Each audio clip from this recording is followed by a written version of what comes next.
I had one patient who told me when I asked him about his hallucinations, he said they're tonal and corny.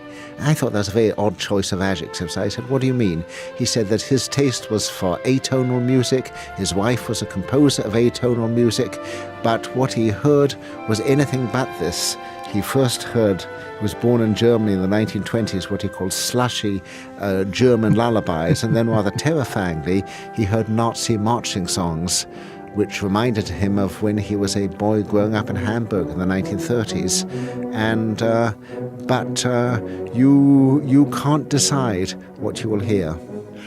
You can't decide what you're going to hear, but you talked about some people who can willingly change the repertoire. When they get sick of a tune, they can switch. Yeah. One of my correspondents talked about his intracranial jukebox, and there were like 20 selections, not of his choosing. He couldn't stop the jukebox, but he could go from one to the other if there was some similarity of rhythm or theme. Jeez.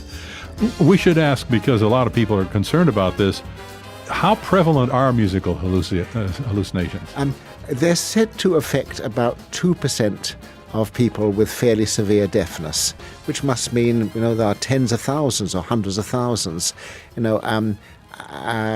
I wrote about the subject a bit in an earlier book, and this led to an outpouring of letters to Dear Abby in the newspaper. Then Dear Abby asked me if I would comment on the letters, and since then I've had an absolute Niagara of letters. I've actually had close to 1,000 letters myself from people with musical hallucinations. So they're not that uncommon. I think that people and especially doctors are insufficiently aware of them, and one needs to say these occur and they're different from voices.